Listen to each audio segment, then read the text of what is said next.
Okay, hello students, BDS first year students, how are you doing today?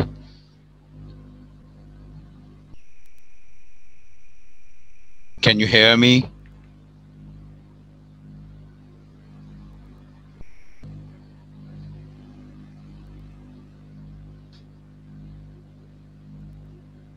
Okay, that's good.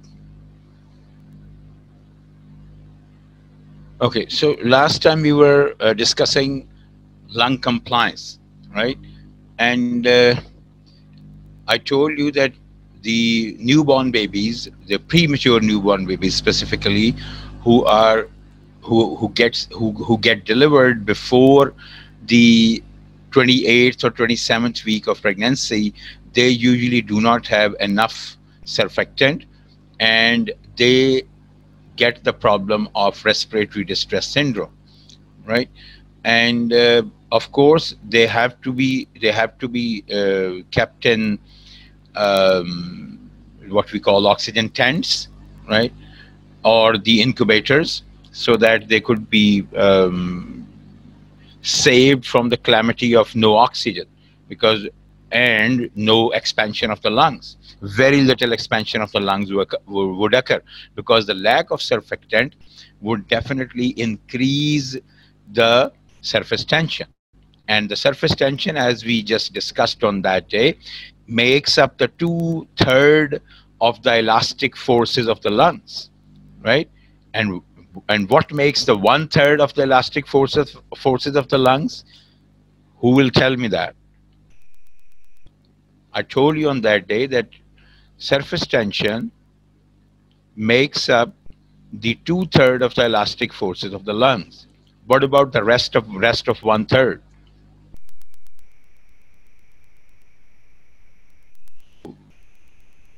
Okay, let's see. Lung tissue, very good. Very good. Lung tissue, and in lung tissue, what are we looking for? What are the elastic structures in lung tissue? Elastin and collagen fibers. Very good. Elastic and collagen. Beta, it's elastin and collagen fibers, right? Elastin. Okay, so that was just a brief review of a few of the important things that we covered that day. Okay, now surfactant is deficient if the baby is born prematurely, right? Or in diabetic and smoker mothers, or if the surfactant is removed by alveolar macrophages, right? So there are certain conditions in which the surfactant can be really, really low, and these would be the conditions where we would come across the respiratory distress syndrome. Okay, so now, as I told you in the beginning when we were talking about the compliance, that the compliance that we are talking about is the compliance of the lungs as a separate entity, not when they are in the thoracic cage, or not when they are acting against the, or they have to work against the chest wall, right, or the rib cage, right? So compliance of lungs and thoracic cage together, that was when we said that for us, for 1 centimeter change in 1 centimeter of water change in pressure would bring about a accommodation of, or entry of 200 ml of air into the lungs, right? But when we talk about the whole compliance, the lung compliance and the thoracic cage compliance, right? So when we talk about the compliance of lungs in relation to the thoracic cage as well, not only against the elastic forces of the lungs, right? That was against the elastic forces of the lungs. That was 200 ml per 1 centimeter of water pressure, right? Now, but if we do have the thoracic cage on top of that as well, right? And on top of the elastic forces of the lungs, we do have the thoracic cage as well. Then the air is forced into the lungs a little at a time while recording lung pressure and volumes. That is one of the procedures. And twice as much pressure is required to inflate the same lungs after removal from the chest cage is necessary. So if we are dealing with the lungs alone, so we would require half the pressure. But if we are dealing with the lungs and the chest cage as well, right? So then we will be requiring double the pressure. So that means that for a given pressure, the expansion of the lungs, when they are combined with the thorax, right, with the thorax system, with the chest cage system, is half of the lungs alone. So in the lungs alone, we got to know that it was 200 ml for 1 centimeter of water change. So in this case, when we have the combined lung and thorax system, that is the chest cage system, so it would, the compliance of the lungs would go down to 110 milliliters of volume per centimeter of water pressure change, right? So that means that the chest cage, the thoracic cage contribution for the calculation of lung compliance is very, very important, right? So it becomes half when we take both, when we take into account both these mechanisms or structures, then it comes to half, right? But when we are talking about the lungs alone, it gets doubled. Okay. Now coming to the is a small concept, minute respiratory volume and minute ventilatory volume. What do we understand by minute respiratory volume? By minute respiratory volume, what do we understand is that how much air is taken into the lungs each minute. How much air is taken into the respiratory tract. To be more exact, we should say that how much air is taken into the respiratory tract each minute. And minute ventilatory volume means that how much air actually takes part in active gaseous exchange in each minute, right? So a minute respiratory volume, again, I would repeat my words, I would reiterate that the minute respiratory volume is the total amount of air that is taken into the respiratory tract each minute. And minute ventilatory volume would be the amount of air, the total amount of air that would be taking part in the gaseous exchange, in the actual gaseous exchange in each minute, right? Now, how can we differentiate them mathematically? The calculation for minute respiratory volume would be breathing rate into tidal volume. And what is tidal volume?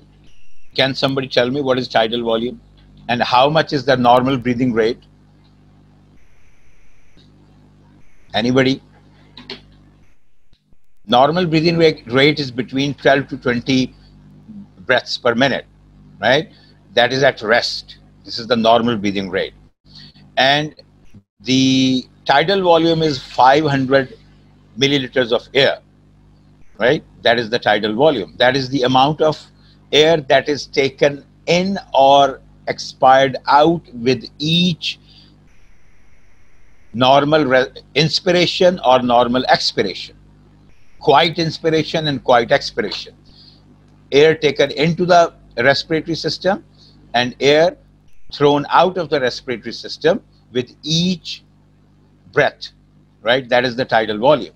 So tidal volume, that is 500 ml of air into 12, that is the normal rate of breathing, that comes out to be 600 ml, 6,000 ml, right? That is 6 liters, right? So that is our minute respiratory volume. So the minute respiratory volume would be 12 into 500. 12 is the breathing rate per minute and 500 is the tidal volume. And I've told you that the tidal volume is the volume of air that is taken in or breathed out with each breath, right? So that is the minute respiratory volume. Now, what is minute ventilatory volume? Minute ventilatory volume, by definition, I told you that it is the amount of air which actually takes part in the gaseous exchange in the lungs. Okay. Now, why is there a difference? Why do we have a difference here? Because all the air, all the air that is taken in does not take part in the active gaseous exchange. It's not that the tidal volume is 500 ml and the whole 500 ml it is taking part in the gaseous exchange. Out of it, 150 ml does not take part in the gaseous exchange. It remains in the areas of the respiratory tract where gaseous exchange is not possible. It remains in the areas of the respiratory tract where gaseous exchange is not possible, right? If we break down the respiratory tract into different segments and into different structures, we come to know that right from the bronchi, right, from the two principal bronchi and up to the alveoli, right, we have 22 divisions. Out of these 22 divisions, 15 are such, the initial 15 are starting from the bronchi. Initial 15 are such where no gaseous exchange takes place. And the lower 7 out of these 22, they are the ones where actual gaseous exchange takes place, right? So what is happening, that though we are taking in 500 ml of air with each breath into the respiratory tract, but only out of that 350 ml are actually taking active part in the gaseous exchange, and 150 of that is not taking part into the gaseous exchange, because that 150 ml is in the areas of the respiratory tract where no gaseous exchange can take place. Now this area, the air in these areas where no gaseous exchange can take place, is called anatomical dead space, right? This is the concept of dead space, right? That is what I have just told you on this slide. 22 divisions of trachea, 15 are without any gaseous exchange, 7 have gaseous exchange capability, and that is, these 15 are representing anatomical dead space. Now there is another term which is known as physiological dead space. Physiological dead space is something, ideally it should not be there. Ideally it should not be there. Why? Because physiological dead space is due to those alveoli which are not functioning normally and which are not taking part in the gaseous exchange. Ideally, all alveoli should be taking part in the gaseous exchange, right? But practically speaking, not all the alveoli, they take part in, even in a physiological person, even without a pathology, right? Not all the alveoli, they take part in the gaseous exchange.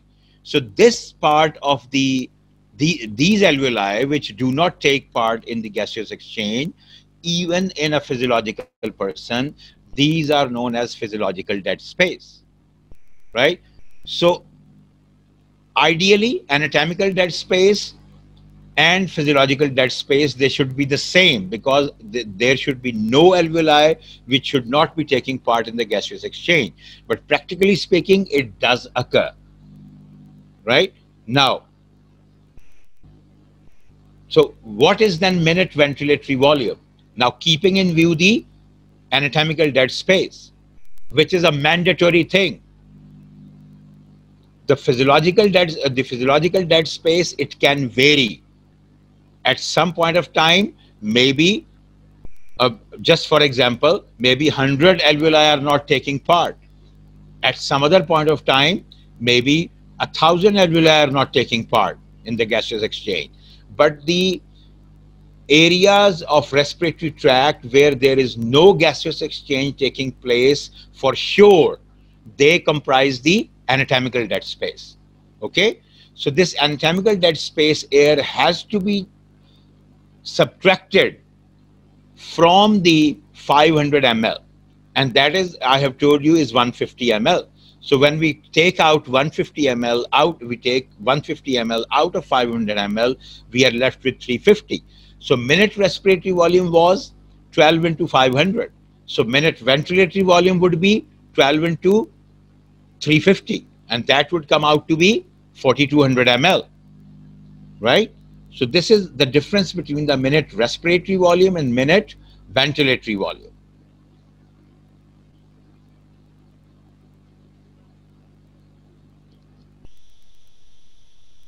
Okay, now we need to go to the other lecture. I'll just go on that.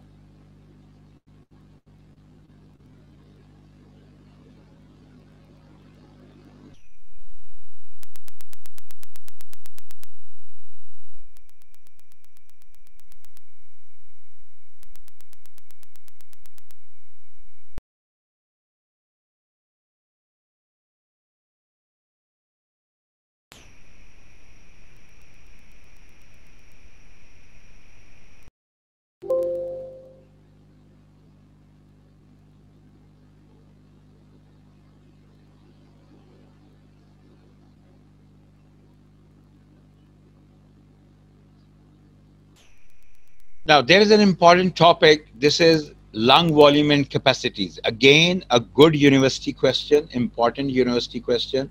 That is why I want to take it up first, and the rest of the things we will do later, right? Though in today's lecture, but later. Now, lung volume and capacities. There are 4 lung volumes and 4 lung capacities. Now, the volumes are tidal volume, inspiratory reserve volume, expiratory reserve volume, and residual volume, right? The capacities would be inspiratory capacity, functional residual capacity, vital capacity, and total lung capacity. So there are 4 volumes and 4 capacities which are important when we talk about the lung volumes and capacities. Now, the important thing about these volumes and capacities is that we need to know their exact definition. We need to know their exact definition. We need to know their exact amount, their volume, right? In terms of milliliters, right? In terms of milliliters, we need to know their exact amount, right? So first of all, coming to the definitions, and with that we will go with the amounts, their actual volumes. So the tidal volume is the volume of air inspired or expired with each quiet breath. Is the volume of air inspired or expired with each quiet breath. And this is 500 ml, I've told you before. And on this diagram, it's an important diagram. On this diagram, this is the tidal volume. This from here to here is quiet inspiration. From here to here is quiet expiration. From here to here, it is 500 ml.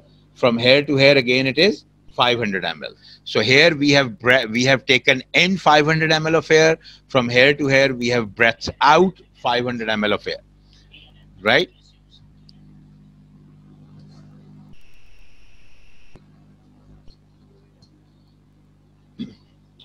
Achha ji. Okay, so this is what it is. Okay, next is inspiratory reserve volume. Now, inspiratory reserve volume is the maximum amount of air which can be inspired over and above the normal tidal volume. It is the maximum amount of air that can be inspired over and above the normal tidal volume, and it is 3000 ml. If I show you in this diagram, it would be like this. We said it is the maximum amount of air which can be inspired over and above the tidal volume. So here ends the tidal volume, right? Normal inspiration, quiet inspiration, and from this point to this point is the inspiratory reserve volume from here to here, and it is 3000 ml. What somebody has to say, let's see that.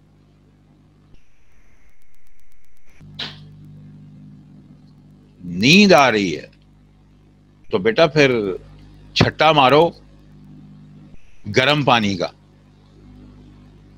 ठीक है, that might help. और अगर उससे भी ना आए तो फिर उबलते हुए पानी का मार लेना।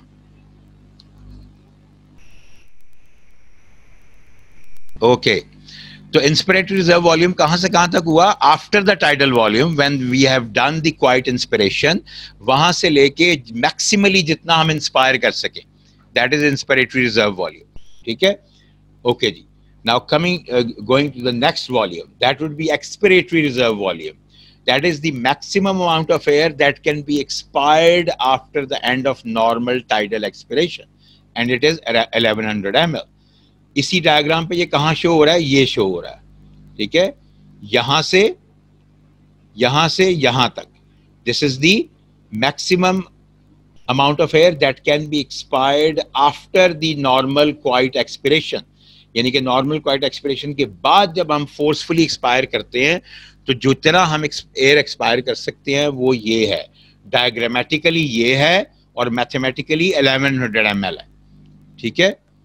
अच्छा, residual volume, volume of air remaining in the lungs after forceful expiration, कि आप जितनी मर्जी जोर से ब्लो आउट कर लें, ये 1200 ml जो है ये लंग में रहेंगे हर वक्त, ये कभी नहीं निकलेंगे लंग से, ठीक है। इसीलिए इसको रेसिडुअल वॉल्यूम कहते हैं।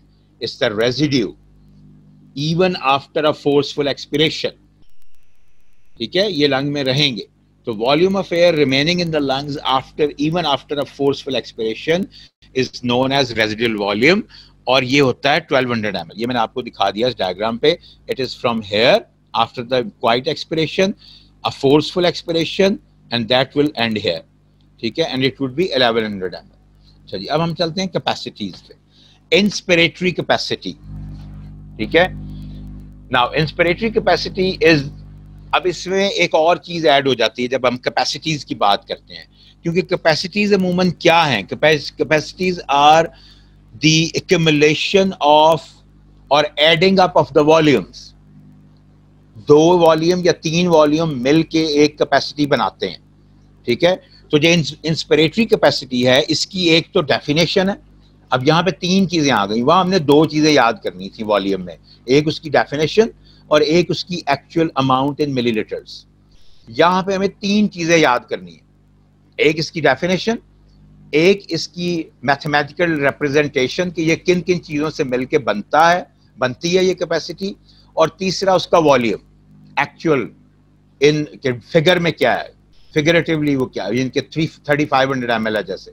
सो inspiratory capacity is the volume of air that can be inspired after a quiet expiration,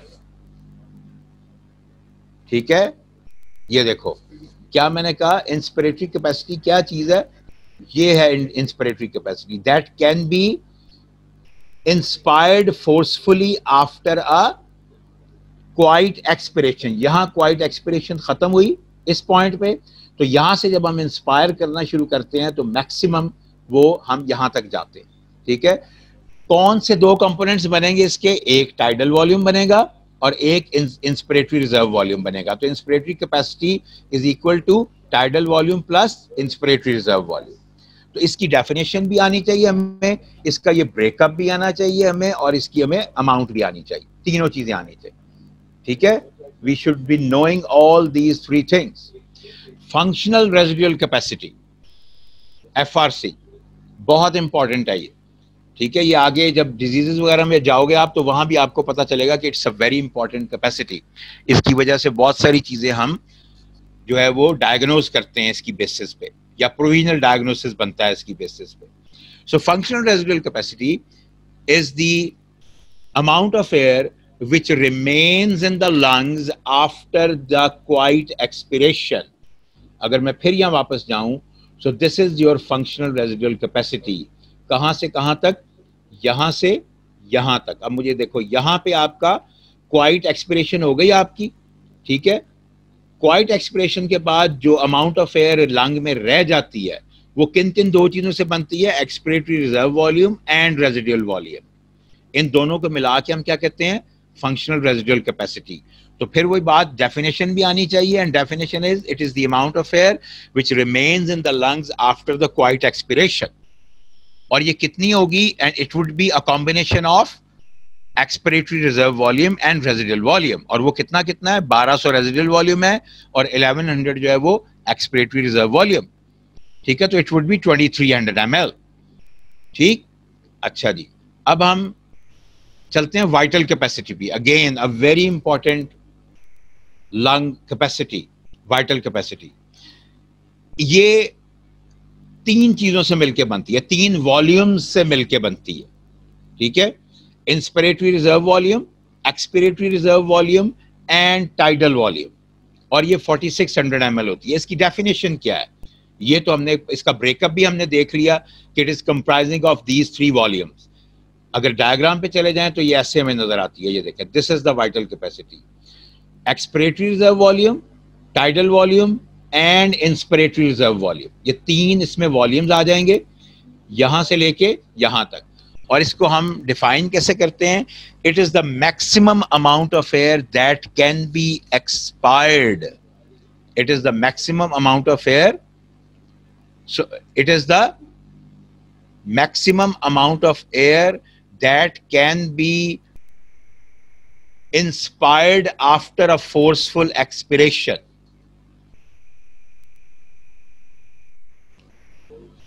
It is the maximum amount of air, vital capacity जो है, vital capacity जो है ये क्या होगी? It would be the maximum amount of air that can be expired after, forcefully expired after a deep inspiration. यानी कि पहले आप एक डीप लंबा सांस अंदर लेंगे, ठीक है, एक डीप लंबा सांस आप अंदर लेंगे मैक्सिमम, और उसके बाद आप उसको फोर्सफुली एक्सपायर करेंगे। तो वो जो फोर्सफुली एक्सपायर्ड एयर है वो बनती है vital capacity.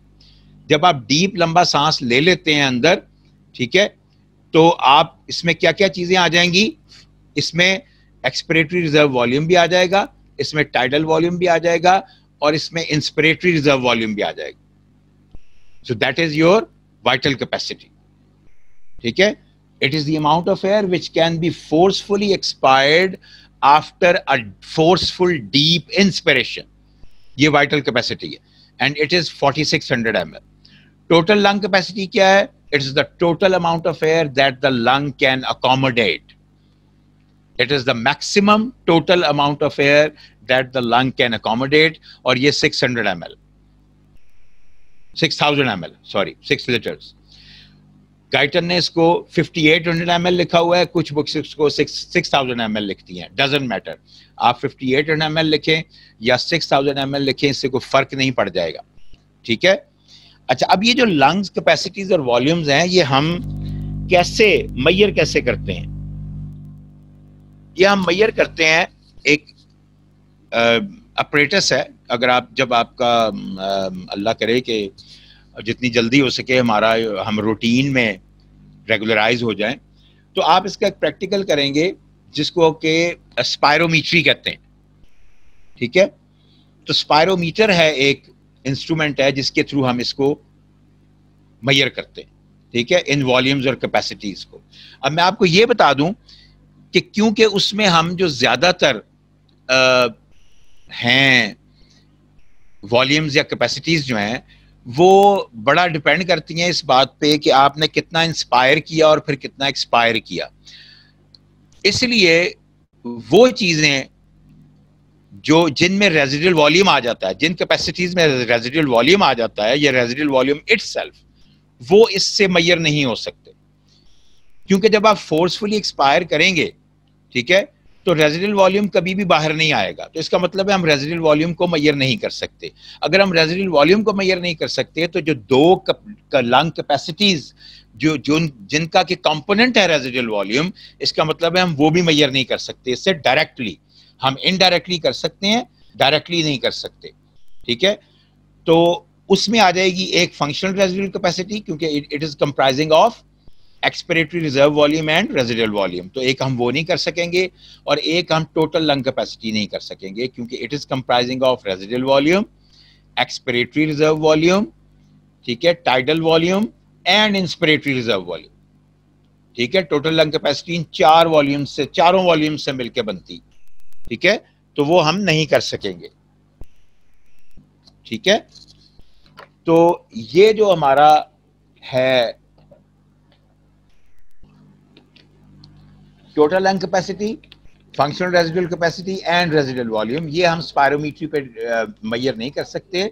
The rest of the volumes and capacities can be measured on the spirometry, और ये स्पायरोमीटर का ही ग्राफ दिया हुआ है उसने। इसी किस्म का ग्राफ आप भी बनाएंगे अगर आप ये एक्सपेरिमेंट जब करेंगे तो। ठीक है, ये उसी का ही ग्राफ है, ये स्पायरोमीटर का ही ग्राफ है। ठीक है, तो ये हमें आनी चाहिए। ठीक है, ओके, अब हम चलते हैं। मिनट रेस्पिरेटरी वॉल्यूम हमने कर लिया, पहले कर लिया हमने, डेड स्पेस भी हमने कर लिया, एनाटॉमिकल डेड स्पेस भी कर लिया, फिजियोलॉजिकल भी कर लिया। ठीक है, ये भी हम कर चुके हैं, इसलिए हमें अब दोबारा इनको पढ़ने की जरूरत नहीं है। We have done that. अच्छा जी, अब हम आ जाते हैं functions of the respiratory passageways. ठीक है, कि जो रेस्पिरेटरी पैसेजवे है, जो रेस्पिरेटरी, जिसमें के ट्रैकिया भी आएंगे, ब्रोंकाई भी आएंगे, ब्रोंक्यूल्स भी आएंगे, और ऊपर का जो एरिया है, ठीक है ना, जिसमें मतलब ये नोज भी आ गया, ठीक है, और फेरिंक्स भी आ गया। ये जो एरियाज हैं, ये जो हैं, इनका क्या रोल है? ठीक है, now trachea, bronchi and bronchioles are responsible for the passage of air to the lungs. ठीक है, नाउ इट्स वेरी इंपॉर्टेंट कि जो हमारे रेस्पिरेटरी पैसेजवेज हैं वो ओपन रहें, वो पेटेंट रहें। अगर वो पेटेंट नहीं रहेंगे तो passage of air from the outside to the alveoli जो है वो बड़ा कॉम्प्रोमाइज हो जाएगा। ठीक है, इसके लिए जो ट्रैकिया है हमारा, उसमें बहुत सारे कार्टिलेज रिंग्स होते हैं। ठीक है, उसमें बहुत सारे कार्टिलेज रिंग्स होते हैं। ठीक, ये कार्टिलेज रिंग्स जो हैं, दे extend about 5/6 of the way around the trachea and prevent it from collapsing. ये ट्रैकिया को कोलैप्स नहीं होने देते। कार्टिलेज होता है ना, फर्म होता है काफी। ठीक है, तो ये एकदम कोलैप्स नहीं हो जाता। ठीक है, अदरवाइज जो हमारा जो सारा रेस्पिरेटरी पैसेज है अप टू एल्वियोलाई, ठीक है, इसमें कोलैप्सिंग टेंडेंसी बहुत ज्यादा है। ठीक है, इसके इलास्टिक टिश्यू की वजह से इसमें कोलैप्सिंग टेंडेंसी बहुत ज्यादा है। ठीक है, तो इसको जो हमारे अपर जो हमारा रेस्पिरेटरी पैसेजवे है, which is comprising of trachea, उसको अगर आप आगे, आप कुर्बानी की ईद भी आ रही है, तो अगर आप देखेंगे बकरा ज़िबा होते हुए, तो आप देखेंगे कि उसमें से जब लंग्स निकाल ले जाते हैं तो उसके साथ ट्रैकिया भी निकलता है। ठीक है, और उसमें कार्टिलेज रिंग्स होते हैं।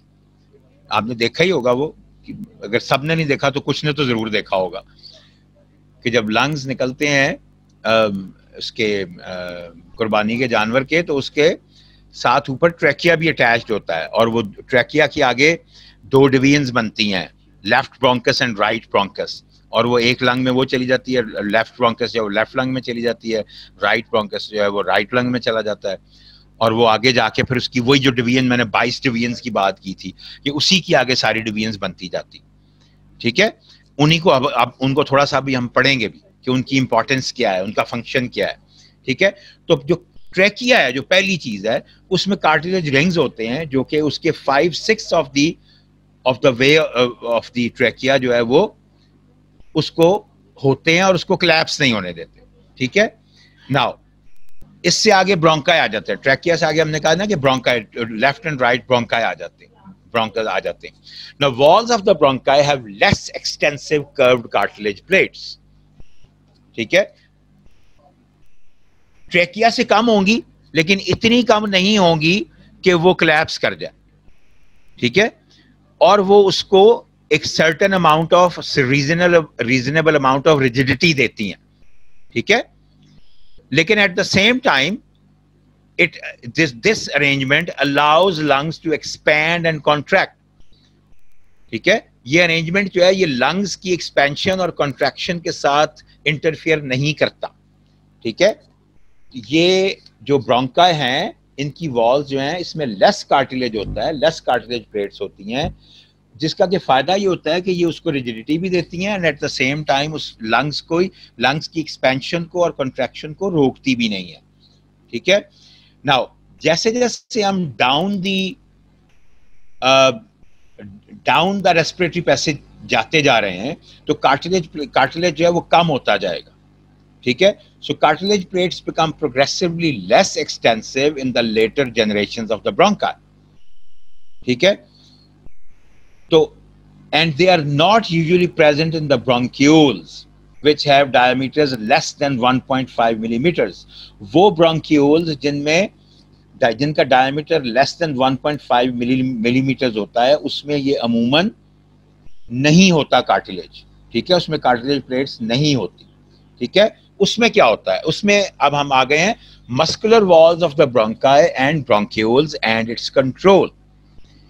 All areas of the trachea, bronchi, जहां पे कि कार्टिलेज, अब सारी तो कार्टिलेज प्लेट नहीं ना होती, कार्टिलेज प्लेट होती है फिर थोड़ा सा गैप आता है, फिर एक नेक्स्ट कार्टिलेज प्लेट आती है, तो इन दो जो सक्सेसिव कार्टिलेज प्लेट्स हैं इनके दरमियान में क्या है, स्मूथ मसल, ठीक है। नाउ अब जब हम ब्रोंक्यूल्स तक आ जाते हैं तो walls of the bronchioles specifically which are less than 1.5 millimetres in diameter, उनमें जो है वो उनकी वॉल्स जो है वो एंटायरली स्मूथ मसल होती हैं, ठीक है। Most terminal bronchioles called the respiratory bronchioles are an exception. सिर्फ ये जो रेस्पिरेटरी ब्रोंक्यूल्स हैं ये एक एक्सेप्शन है, बिकॉज यहां पे स्मूथ मसल नहीं होता, ठीक है, यहां स्मूथ मसल बहुत कम होता है, और जो रेस्पिरेटरी ब्रोंक्यूल्स हैं they are mainly pulmonary epithelium and underlying fibrous tissue and a very small part of smooth muscle fibers. तो respiratory bronchioles जो हैं वो exception है, ठीक है। टर्मिनल ब्रोंक्यूल्स की जब हम बात कर रहे होते हैं, जब स्मॉलर ब्रोंक्यूल्स की हम बात कर रहे होते हैं जो कि जस्ट एल्वियोलाई से पहले आते हैं, तो इनमें जो रेस्पिरेटरी ब्रोंक्यूल्स हैं ये एक एक्सेप्शन है कि जिनमें स्मूथ मसल नहीं होता, बल्कि इनमें क्या होता है, पल्मोनरी एपिथेलियम होता है और उसके अंडरलाइंग एक फाइब्रस टिश्यू होता है, और बहुत ही छोटी सी कंट्रीब्यूशन जो है वो स्मूथ मसल की होती है, ठीक है। Now narrowing of the smaller bronchi and larger bronchioles, narrowing of the smaller bronchi and larger bronchioles, bronchi पहले आएंगे और उसके बाद ब्रोंक्यूल्स आएंगे डाउन द ऑर्डर, ठीक है। अगर हम रेस्पिरेटरी उसमें चल रहे हैं, पैसेज में चल रहे हैं, तो ब्रोंकाई पहले आएंगे, सबसे पहले ट्रेकिया आएगा, फिर प्रिंसिपल ब्रोंकस आएंगे, लेफ्ट एंड राइट ब्रोंकस आएंगे, और उसके बाद स्मॉलर ब्रोंकाई आने शुरू हो जाएंगे, ठीक है। और फिर उसके बाद ब्रोंक्यूल्स स्टार्ट होंगे, पहले लार्जर ब्रोंक्यूल्स आएंगे और फिर स्मॉलर ब्रोंक्यूल्स आएंगे और फिर टर्मिनल ब्रोंक्यूल्स आएंगे, ठीक है। इस तरह से डाउन द ऑर्डर हम चलते हैं। तो वो ये कह रहा है कि narrowing of the smaller bronchi and larger bronchioles is a major cause of obstructive diseases of the lungs. Obstructive diseases of the lungs का मतलब ये है कि obstructive diseases of the lungs में इंस्पिरेशन में इतना बड़ा इशू नहीं होता, एक्सपिरेशन में बहुत ज्यादा इशू आता है। जब हम एयर एक्सपायर करने की कोशिश करते हैं तो बहुत ज्यादा फोर्स लगानी पड़ती है, ठीक है, क्योंकि जो स्मॉलर ब्रोंकाई हैं और जो लार्जर ब्रोंक्यूल्स हैं वो कोलैप्स कर जाते हैं, वो कॉन्ट्रैक्ट कर जाते हैं, ठीक है। तो इसलिए narrowing of the small bronchi and larger bronchioles is a major cause of obstructive diseases of the lungs, ठीक है। अगर इनमें narrowing आ जाए किसमें, स्मॉलर ब्रोंकाई में और लार्जर ब्रोंक्यूल्स में, तो obstructive disease of the lungs हो जाती है, जिसमें कि मैंने बताया कि इंस्पिरेशन में इतना इशू नहीं होता, एक्सपिरेशन में बहुत ज्यादा इशू होता है। ठीक है। Now resistance to air flow in the bronchial tree. Normally, less than 1 centimeter of water pressure gradient from the alveoli to the atmosphere is sufficient to cause enough airflow for quiet breathing. अगर quiet breathing की बात हम करें, ठीक है, तो 1 centimeter of water pressure gradient from the alveoli to the atmosphere, ठीक है, वो sufficient है airflow को to take care of the airflow during quiet breathing. ठीक है। अब maximum resistance to airflow occurs not in the minute air passages of the terminal bronchioles. जो हमारा ख्याल ये एक समझ में ये आती है कि टर्मिनल ब्रोंक्यूल्स जो हैं, क्योंकि वो बहुत छोटे होते हैं, उनका पैसेज बहुत छोटा होगा, इसलिए शायद maximum resistance to air flow जो है वो वहां मिलती होगी, लेकिन ऐसा नहीं है। ठीक है। Maximum resistance to airflow occurs not in the minute air passage of the terminal bronchioles, but it happens or it occurs in some of the larger bronchioles and bronchi near the trachea. चाहे उनका diameter ज्यादा होता है, जो larger bronchioles और bronchi हैं उनका diameter ज्यादा होता है, लेकिन फिर भी वहां पे हमें air resistance ज्यादा मिलती है, air को resistance ज्यादा मिलती है as compared to the smaller bronchioles. उसकी रीजन ये है कि high resistance in the larger bronchioles and bronchi is due to the fact that they are few in number. वो बहुत थोड़े होते हैं in comparison with the approximately 65,000 parallel terminal bronchioles. तो एयर जो है वो इन 65,000 पैरेलल टर्मिनल ब्रोंक्यूल्स में जब एंटर होती है तो वो बहुत थोड़ी एयर एट अ टाइम एक टर्मिनल ब्रोंक्यूल में एंटर होती है, एंड दैट इज व्हाई उसको को बहुत ज्यादा रेजिस्टेंस नहीं मिलती। ठीक है, ठीक है। सो एट अ टाइम हर टर्मिनल ब्रोंक्यूल में से बहुत ही छोटी एक अमाउंट ऑफ एयर ने पास होना होता है, इसलिए उसको वहां पे रेजिस्टेंस नहीं मिलती। ऑन द अदर हैंड जिन ब्रोंकाई का डायमीटर ज्यादा है, ठीक है, वो चाहे उनका डायमीटर ज्यादा है लेकिन क्योंकि उनका नंबर बहुत कम है इसलिए वहां पे हमें एयर रेजिस्टेंस ज्यादा मिलती। ठीक है, तो ये बात याद रख लें। ठीक, अच्छा। एक और चीज इससे पहले मैं थोड़ा वापस जाऊंगा ताकि मैं आपको थोड़ा सा वर्क ऑफ ब्रीदिंग के बारे में भी बता दूं कि वर्क ऑफ ब्रीदिंग क्या है। ठीक है, हमने कल पढ़ा था कि इंस्पिरेशन जो है वो एक एक्टिव प्रोसेस है अगर हम क्वाइट इंस्पिरेशन की बात करें, और एक्सपिरेशन, क्वाइट एक्सपिरेशन जो है वो एक पैसिव प्रोसेस है। ठीक है, तो एनर्जी कंज्यूम्ड या work done during inspiration is 3 to 5% of total energy used by the body at rest. अब हम रेस्ट की बात कर रहे हैं, ठीक है, जो टोटल एनर्जी कंज्यूम होती है ड्यूरिंग इंस्पिरेशन, ठीक है, वो कितनी होती है? वो 3 to 5% of the total energy used by the body है। ठीक है, ड्यूरिंग एक्सर्शन यानी कि जब हम एक्सरसाइज कर रहे हैं, जब वेंटिलेशन बहुत ज्यादा बढ़ जाती है और जब when both inspiration and expiration they become active, क्योंकि जब हम फोर्सफुल एक्सपिरेशन करते हैं तो वो भी एक्टिव हो जाती है। क्वाइट एक्सपिरेशन तो पैसिव है लेकिन जो फोर्सफुल एक्सपिरेशन है वो एक्टिव है। ठीक है, तो जब ड्यूरिंग एक्सर्शन, ड्यूरिंग एक्सरसाइज, जबकि ये दोनों ही एक्टिव हो जाती हैं, इंस्पिरेशन भी और एक्सपिरेशन भी, तो एनर्जी यूटिलाइजेशन या वर्क डन या वर्क ऑफ ब्रीदिंग जो है ये ऑलमोस्ट 50 टाइम्स बढ़ जाता है। ठीक है, जो वर्क ऑफ ब्रीदिंग है ये ड्यूरिंग एक्सरसाइज 50 टाइम्स बढ़ जाता है। नाउ अब ये जो वर्क ऑफ ब्रीदिंग है इसको हम 3 में डिवाइड कर सकते हैं। 3 types of work of breathing है। पहला जो है it is compliance work, it is the elastic work. ठीक है, जो आपका इलास्टिक टिश्यू है लंग का, ठीक है, जो कंप्लायंस को डिटरमिन करता है, उसको ओवरकम करने के लिए जो वर्क करना पड़ता है वो क्या कहलाता है? इलास्टिक वर्क या कंप्लायंस वर्क। ठीक है, ये बढ़ेगा किसमें? किन डिजीजेज में? जिनमें फाइब्रोसिस हो जाती है, और टीबी उसकी सबसे बड़ी एग्जांपल।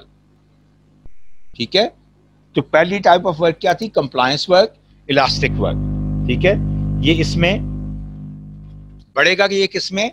उन डिजीजेज में जिनमें फाइब्रोसिस हो जाती है, क्योंकि जब फाइब्रोसिस हो जाएगी तो इलास्टिसिटी जो है वो बहुत ज्यादा रिजिड हो जाएगी। ठीक है, इतनी रिजिड हो जाएगी कि देखो एक बात याद रख लो, जो एरिया बॉडी का फाइब्रोज्ड हो जाता है वो नॉन फंक्शनल हो जाता है। तो लंग का अगर कोई एरिया फाइब्रोज्ड हो गया तो इसका मतलब है वो नॉन फंक्शनल हो गया, वो एक्सपैंड नहीं कर सकेगा।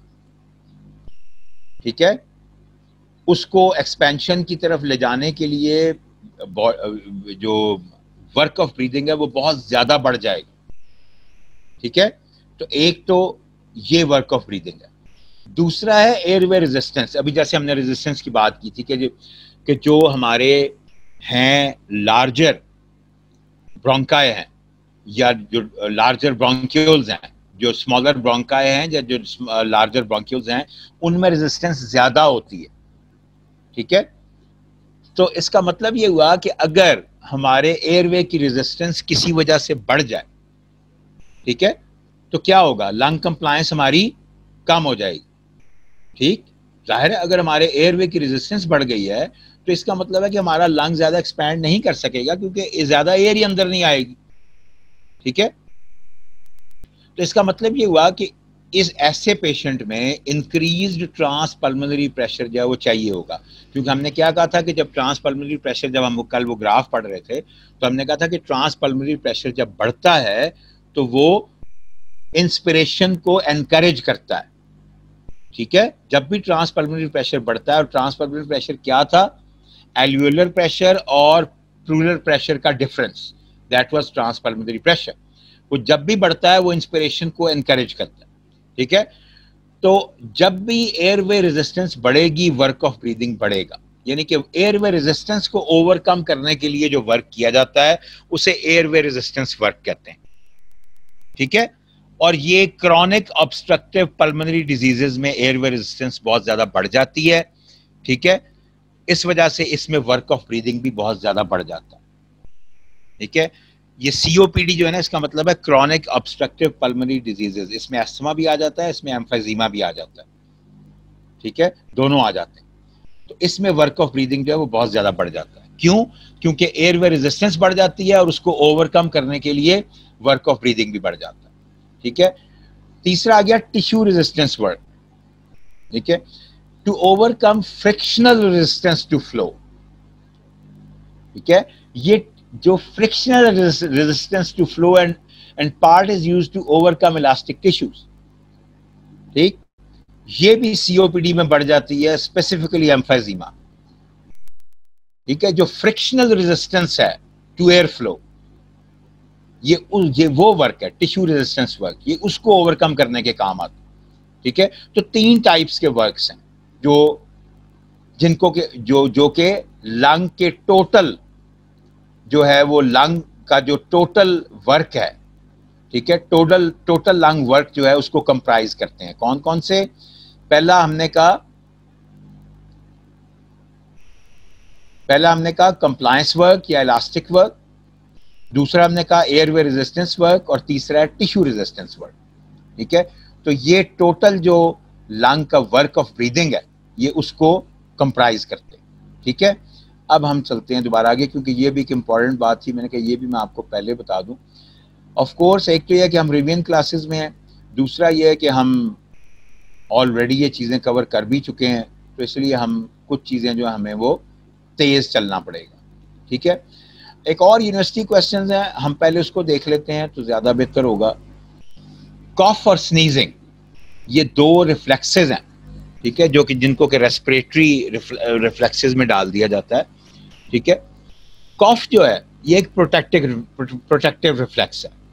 ठीक है, कोई फॉरेन मैटर या कोई और इरिटेंट, कोई केमिकल इरिटेंट हो सकता है। ठीक है, it can initiate the cough reflex. ठीक है, फॉरेन मैटर और अदर कॉजेज ऑफ इरिटेशन, कोई भी रीजन इरिटेशन वो इसको कॉज कर सकती हैं। अब इसमें larynx and carina are specially sensitive. Kareena क्या होता है, बता सकता है कोई? What is carina?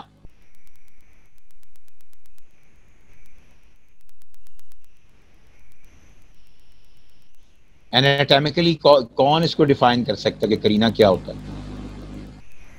ये बेटा वो पॉइंट है जहां पे ट्रेकिया बाइफरकेट करता है, उसको करीना कहते हैं, ठीक है?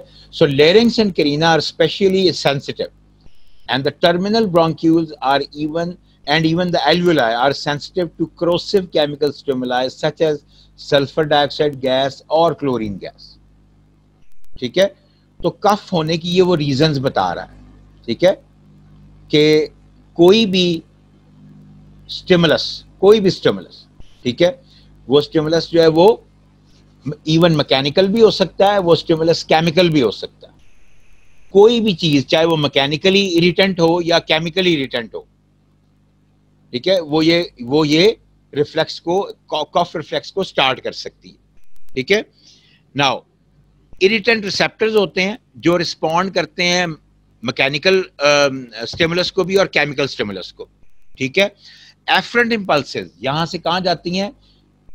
Through vagus nerve to cough centre in medulla. जो एफरेंट इंपल्सेस हैं वो इस जगह से, जहां भी स्टिमुलस आता है, इरिटेंट स्टिमुलस आता है, वहां से वो इंपल्सेस किसके थ्रू जाती हैं? Through vagus nerve to cough centre in medulla, ठीक है?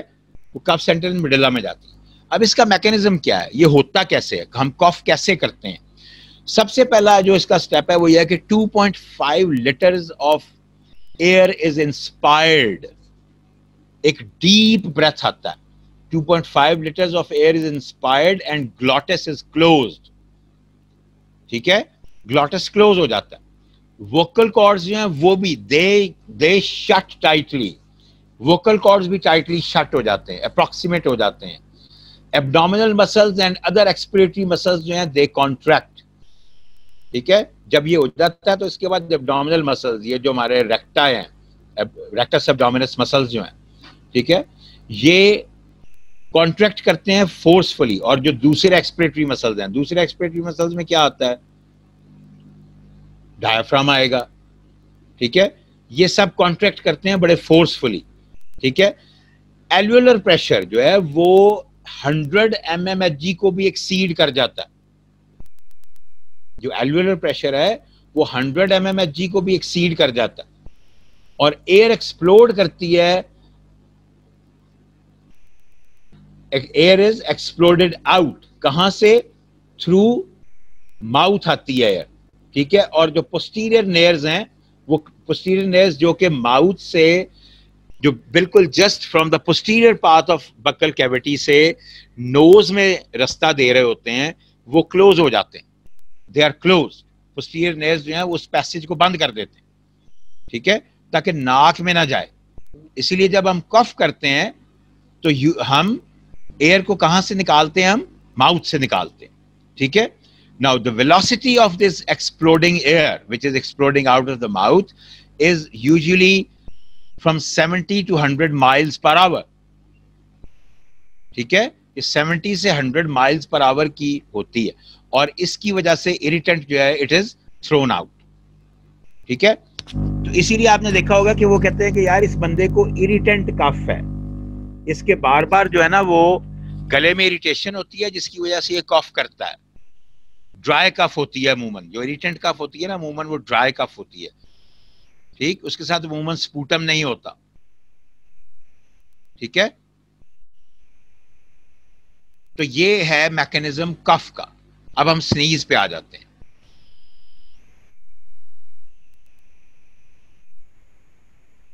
स्नीजिंग है बिल्कुल कफ की तरह का रिफ्लेक्स है, लेकिन इसमें यह होता है कि it involves the nasal passageways instead of the lower respiratory passages.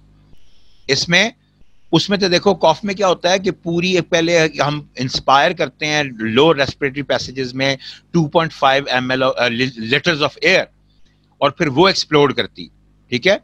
लेकिन इसमें जो है वो इतनी डीप एयर नहीं जाती, ठीक है? It involves the nasal passageways instead of the lower respiratory passages. Now, irritation in nose mechanical और केमिकल, ठीक है, इरिटेशन इन नोज मैकेनिकल और केमिकल। अब वहां पे इरिटेशन जो है वो इवन अगर लोअर रेस्पिरेटरी ट्रैक्ट में भी होगी, कफ में, तो फिर उसकी वजह से कफ हो जाएगी, ठीक है। अगर लोअर रेस्पिरेटरी पैसेजेस में जाके भी इरिटेशन होगी, चाहे मैकेनिकल है चाहे केमिकल है, तो द पर्सन विल कफ, ठीक है, बंदा कफ करनी शुरू कर देगा। लेकिन स्नीजिंग में जो इरिटेशन है वो यूजुअली नोज के एरिया में होती है, ठीक है। नाउ एफ्रिन इम्पल्सेस इसकी जो है वो कहां से आती हैं, उसकी कहां से आई थी, थ्रू उसकी एफ्रिन इम्पल्सेस जो है वो गई थी थ्रू वेगस नर्व, इसकी जाती हैं थ्रू ट्राइजेमिनल नर्व। उसकी कहां गई थी, in the cough centre in the medulla, इसकी कहां जाएंगी, in the sneezing centre in the medulla, ठीक है।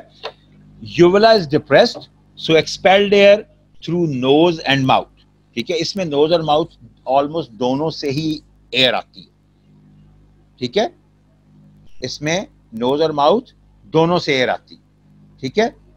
तो ये हो गया हमारा स्नीजिंग एंड कॉफिंग रिफ्लेक्स, क्योंकि ये दोनों रिफ्लेक्सेस जो है ये बड़े इंपॉर्टेंट। अच्छा, अब एक और बात इस चैप्टर में जो उसने लिखी हुई है, वो उसने लिखी हुई है रिगार्डिंग वोकलाइजेशन, कि जो हम बोलते हैं ये हम कैसे बोलते हैं, इसका क्या मैकेनिज्म है। देखो, एक तो इसका मैकेनिज्म ब्रेन में है, वर्ड फॉर्मेशन कैसे होती है, ठीक है, उसको एनालाइज कैसे किया जाता है, ठीक। फिर वर्ड फॉर्मेशन एरिया है, ठीक है, हमारे ब्रेन में जो वर्ड फॉर्म करता है, हमें उसको फॉर्म करने में हमें हेल्प करता है।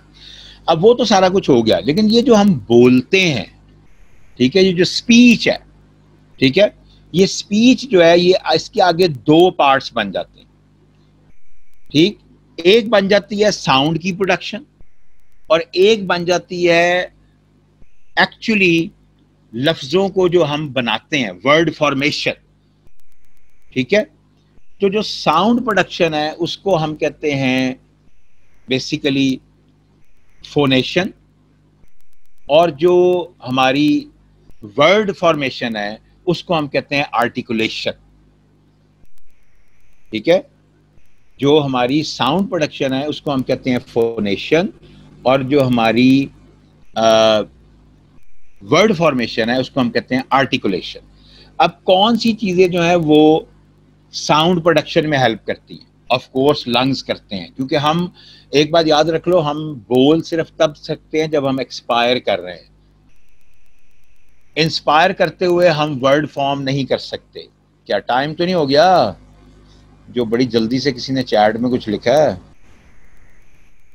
Time up. मुझे पता था, और इससे ज्यादा क्या मैं एक्सपेक्ट कर सकता था।